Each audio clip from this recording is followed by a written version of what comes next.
Attention, look on the board.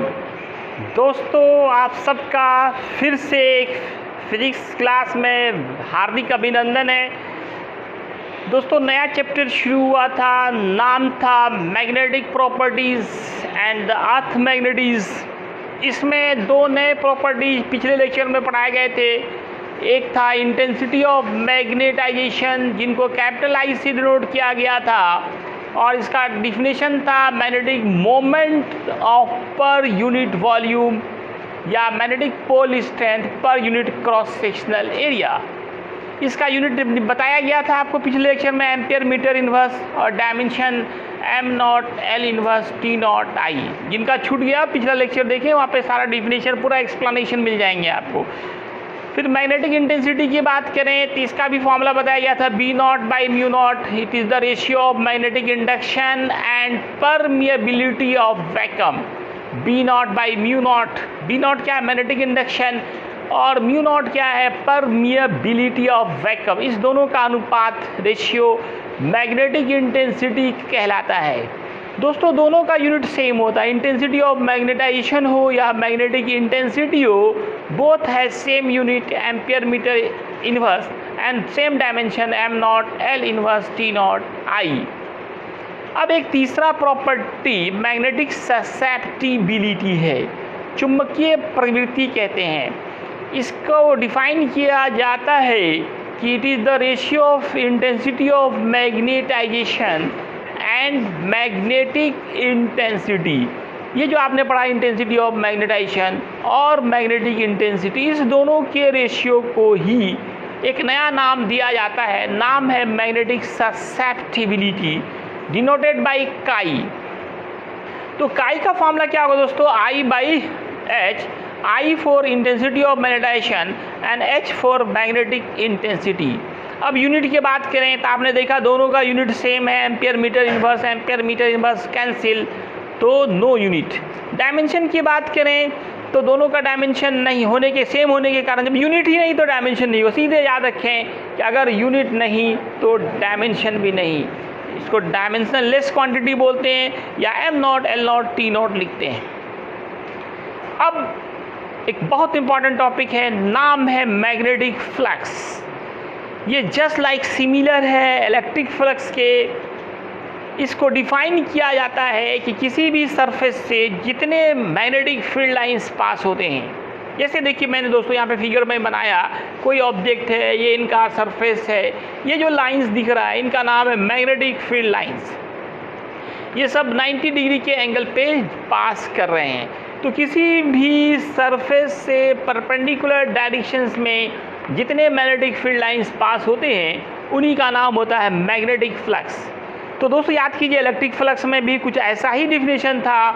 Electric flux में बोलते हैं टोटल इलेक्ट्रिक फील्ड लाइंस। अब मैग्नेटिक फ्लक्स है तो मैग्नेटिक फील्ड लाइंस, तो कंपेयर करके स्टडी कीजिए, एक साथ दोनों हमेशा के लिए याद हो सकता है। और इसको डिनोट करते हैं, magnetic flux is denoted by phi B. Phi B से डिनोट करेंगे, फाई बी से। और ये एक स्केलर क्वांटिटी है, ये स्केलर प्रोडक्ट होता है मैग्नेटिक इंडक्शन और एरिया वेक्टर का।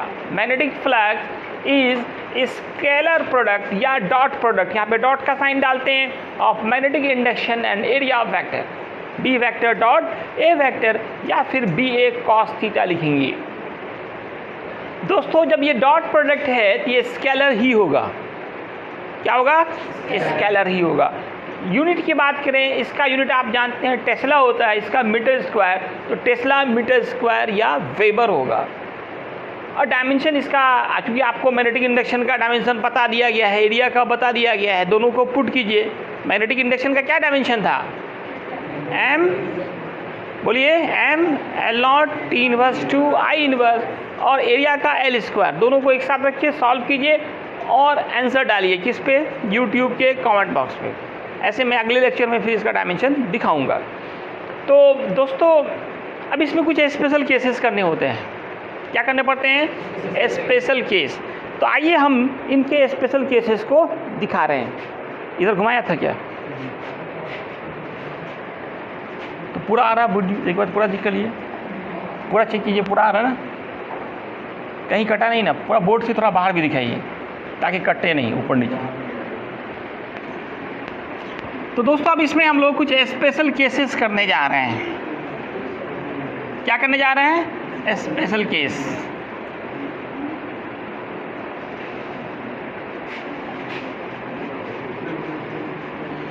इलेक्ट्रिक फ्लक्स में भी आप स्पेशल केस किए थे।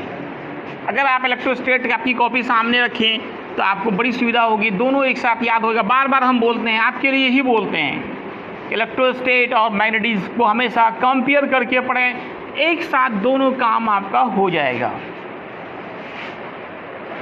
तो दोस्तों इसमें स्पेशल केस क्या करेंगे? तो मैग्नेटिक फ्लक्स का सबसे पहले तो फिर से हम लोग एक बार फॉर्मूला देख लेते हैं कि मैग्नेटिक फ्लक्स का फॉर्मूला क्या हुआ। फाई बी से डिनोट किया गया, फॉर्मूला था vector B dot vector A, और इसी को तोड़ के लिखा गया B A cos theta.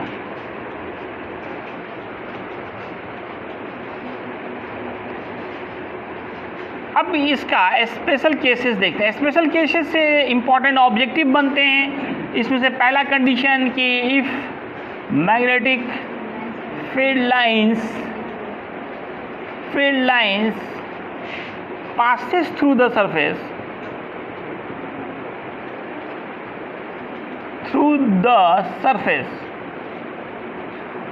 in perpendicular directions, अगर लंबवत दिशा में पास हो रहे हो। बताओ दोस्तों एंगल कितना होगा? है परपेंडिकुलर, और थीटा कितना हो जाएगा? परपेंडिकुलर का मतलब हम लोग समझे 90 डिग्री, लेकिन यहाँ एंगल होगा 0 डिग्री। यहीं पे सब मार खाते हैं, है ना, फंस जाते हैं सब। देखिए फिगर से कैसे 0 हो गया। ये सरफेस है। अभी आपने डिफिनेशन पढ़ा कि magnetic field lines passes through the perpendicular direction is non total magnetic field lines passes through the perpendicular direction. तो देखिए ये मैग्नेटिक फील्ड लाइंस का जो डायरेक्शन होगा वही डायरेक्शन मैग्नेटिक इंडक्शन का होता है। अब एरिया फैक्टर के बारे में मैंने क्या बताया कि एरिया फैक्टर का भी डायरेक्शन याद रखें दोस्तों, हमेशा सरफेस पर वर्टिकली आउटवर्ड होता है, बाहर की तरफ हो। यही डायरेक्शन होगा एरिया फैक्टर का भी। यही डायरेक्शन किसका होगा? Area factor. अब देखिए बी वेक्टर ए वेक्टर दोनों क्या आ गया? Same direction. दोनों किस डायरेक्शन में आ गया? सेम डायरेक्शन में आ गया। दो चीज़ सेम डायरेक्शन में होता है, एंगल कितना बनता है? 0 बनता है। तो अब हमारा मैग्नेटिक फ्लक्स फाई बी बराबर होगा बी ए कॉस 0, और आप जानते हो ना कॉस 0 का मान 1 होता है। तो फाई बी बराबर हो गया मैग्नेटिक फ्लक्स फाई बी बराबर बी इंटू ए। ये मैक्सिमम मैग्नेटिक फ्लक्स है, इससे ज़्यादा नहीं होता है। Important objective question, maximum magnetic flux का क्या मान होता है दोस्तों? कितना होता है? बी इंटू ए। मैक्सिमम मतलब सबसे ज़्यादा, और आप जानते हैं कॉस का सबसे ज़्यादा मान 1 होता है, इससे ज़्यादा होता ही नहीं है। कॉस का सबसे ज़्यादा वैल्यू, मैक्सिमम वैल्यू क्या होता है? 1 होता है। मैक्सिमम से मल्टीप्लाई किए, मैक्सिमम बन गया, इसलिए मैक्सिमम मैग्नेटिक फ्लक्स आ गया बी इंटू ए। अब दूसरा कंडीशन देखिए कि अगर magnetic field lines, if magnetic field lines passes parallel to the surface,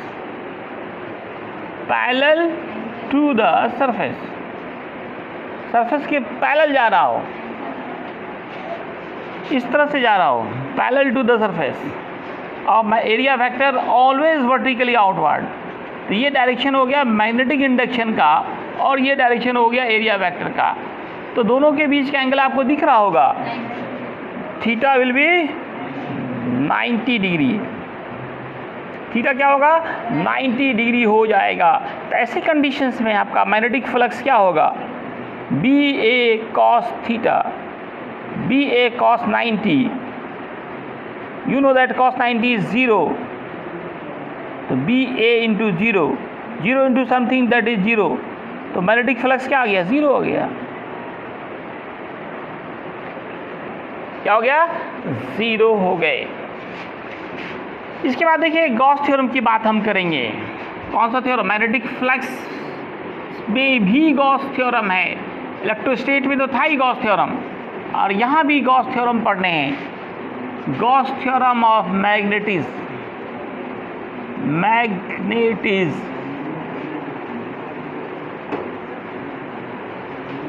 इनका स्टेटमेंट है। थ्योरम का हम लोग पहले स्टेटमेंट लिखते हैं।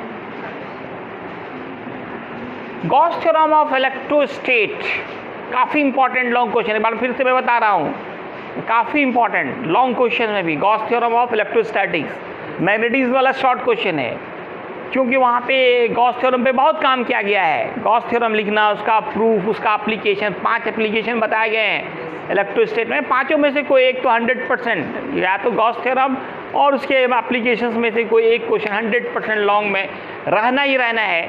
मैग्नेटिज्म में गॉस थ्योरम उतना इंपॉर्टेंस इसका नहीं है, लेकिन ये शॉर्ट क्वेश्चन हो सकते हैं। तो यहाँ पे ज़्यादा इस पर पढ़ना भी नहीं, एप्लीकेशंस भी नहीं, बस सिर्फ सिंपल गॉस थ्योरम आपको यहाँ पे देखना है कि गॉस थ्योरम ऑफ मैग्नेटिज्म। इलेक्ट्रोस्टेट तो पूरा पढ़ना है आपको, मैग्नेटिज्म में सिर्फ इसका क्या देखना है, स्टेटमेंट देखना है। तो इनका ये कहना है कि कोई क्लोज सरफेस हो, क्लोज मतलब होता है बंद, जैसे सिलेंडर, कोन, क्यूब, क्यूबॉइड, एस्फेयर, ये सारे क्लोज सरफेस में आते हैं। बंद सतह, गोला, फुटबॉल बंद होता है ना पूरा, बेलन, सिलेंडर, गैस भर के लाते हैं, बंद रहता है कि नहीं रहता है वो, तो उसको क्लोज सरफेस कहते हैं। तो कोई भी गॉस थ्योरम जो के लिए, चाहे इलेक्ट्रोस्टेट का गॉस थ्योरम हो या मैग्नेटिज्म का गॉस थ्योरम हो, दोनों के लिए दोस्तों कंडीशन क्या है कि वो क्लोज सरफेस होना चाहिए। कैसा सरफेस होना चाहिए? Close surface. तो यहाँ पे इसका डिफिनीशन होगा, for any close surface, for any closed surface total magnetic flux will be 0। वहाँ पे था क्या? Total electric flux of any close surface is 1/ε0 times of the total charges lie inside of the close surface. यहाँ अंतर है, यहाँ अलग हटके है थोड़ा। यहाँ कहता है 0 होगा, कोई भी क्लोज सरफेस हो, कोई भी इंपॉर्टेंट ऑब्जेक्टिव भी हो गया ये, है ना, कभी तो भूलने वाला भी नहीं है कि कोई भी क्लोज सरफेस हो उसका टोटल मैग्नेटिक फ्लक्स कितना होगा। चाहे कोई भी मैग्नेट उसके अंदर रख दिया जाए, उसका टोटल मैग्नेटिक फ्लक्स क्या होगा दोस्तों? 0 होगा। अब कारण क्या है 0 होने का? तो आपने पढ़ा था कि magnetic field lines form close loop, ये क्लोज लूप बनाता है। नॉर्थ से साउथ गया, फिर साउथ से नॉर्थ आ गया, इसलिए कहा जाता है कि किसी भी क्लोज सरफेस का टोटल मैग्नेटिक फ्लक्स 0 होता है। जितना इनपुट उतना ही आउटपुट, जितना इलेक्ट्रिक फील्ड लाइंस बाहर निकला उतना ही अंदर आ गया, तो टोटल क्या हो जाएगा? 0 हो जाएगा। तो इनका गॉस थ्योरम का ये स्टेटमेंट है, टोटल मैग्नेटिक फ्लक्स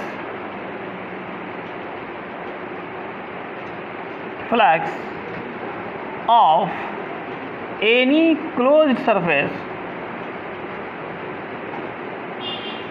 इज 0। कितना आसान है, एक लाइन भी सबको याद होना चाहिए। Total magnetic flux of any close surface is 0, that is 5B = 0। B4 होता है magnetic flux, B4 magnetic, total magnetic flux क्या होगा? 0 होगा।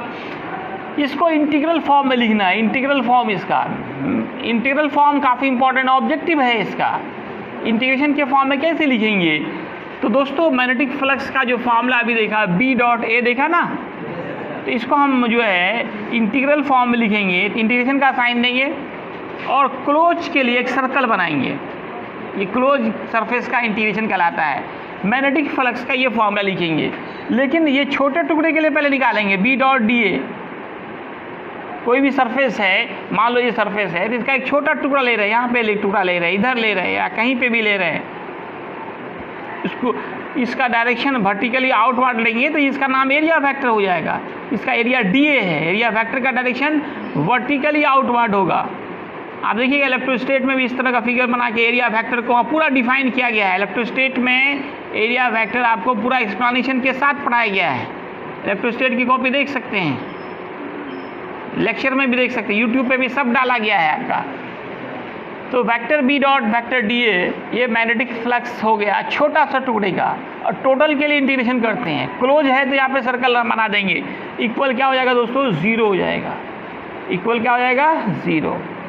यही equation, this equation is called, this equation is called integral form या मैथमेटिकल फॉर्म, मैथमेटिकल